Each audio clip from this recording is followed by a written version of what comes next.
আপনার অবৈধ সব চাওয়াকে আপনাকে কবর দিতে হবে, তবেই আপনি কালিমার সঠিক অর্থটা বুঝতে পারছেন, কালিমাটাকে সঠিকভাবে মানতে পারছেন। ঠিক কিনা জোরে বলেন। আর এই কালিমার দামই হলো মান ক্বালা লা ইলাহা ইল্লাল্লাহ ফাদখালাল জান্নাহ। যেই ব্যক্তি এই কালিমা অর্জন করতে পারবে, দুনিয়ার সব ছেড়ে দেবে, লা ইলাহা ইল্লাল্লাহ নাই, কিচ্ছু নাই, কিচ্ছু নাই, আমার নিজস্ব কোনো চাহিদা নাই, নিজস্ব কোনো পাওয়া নাই, যা কিছু আমার আল্লাহ বলে সেটাই আমি মেনে নিলাম। জোরে বলেন ঠিক কিনা। এটার নাম হলো কালিমা। আমার ভাইয়েরা, আমার বাবারা, এই তিনজন রসুল যখন ওই আন্তাকিয়ার জমিনে যখন তাওহীদের দাওয়াত দিল, এই তিনজনের সাথে আল্লাহ পাক রব্বুল আলামিন বলতেছেন কি পরিমাণ আক্রমণ। এই ঘটনা আল্লাহ শুনাইতেছেন তার রসুলকে, গোটা দুনিয়াকে শুনাইতেছেন। আল্লাহ পাক রব্বুল আলামিন জানাই দিলেন ওরা কি বলতেছে। আন্তাকিয়ার জমিনের মানুষগুলো তাদেরকে মিথ্যা, প্রথম নাম্বার তোহমাত দিলে তোমরা মিথ্যাবাদী। ফাকাযযাবুহুমা ফাআযযাজনা বিসালিসিন ফাকালু ইন্না ইলাইকুম মুরসালুন। তোমরা হলো মিথ্যাবাদী, তোমরা আল্লাহর প্রেরিত কোন রসুল না। কথা বুঝতেছেন? তোমরা আল্লাহর প্রেরিত কোন রসুল না, তোমরা হচ্ছে মৃত্যু। কেন? আল্লাহ পাক যদি নাজিল করতে চাইতেন তাহলে একজন ফেরেশতা পাঠায় দিতেন।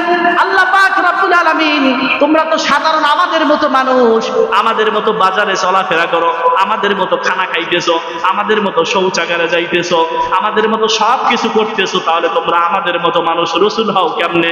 আল্লাহ পাক জানাইছেন অবশ্যই অবশ্যই নবুয়ত কোন দুনিয়ার মানুষ ভোট দিয়ে বানাইতে পারে না।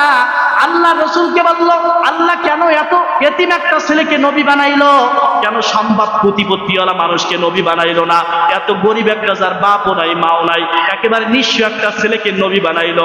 আল্লাহ পাক জানায় দিলেন, আল্লাহ রসুল বলেন কোরআনের ভিতর আল্লাহ পাক বলেন দুনিয়ার কোন মানুষ ভোট দিয়ে নবী বানাইতে পারে না। নবী আল্লাহ যাকে মনোনীত করেন, আল্লাহ যাকে নির্বাচিত করেন তাকে নবী বানায়। জোরে বলেন ঠিক কিনা। গোটা দুনিয়ার মানুষ ভোট দিয়ে একজন নবী বানাইতে পারবে নাকি? জোরে বলেন পারবে? পারবে না। নবী হয় কে বানায়? নবী আল্লাহ পাক বানায়। ওরা বললো তোমরা আমাদের মতো মানুষ, তোমাদেরকে নবী মানি কেমনে? ঠিক কিনা জোরে বলেন।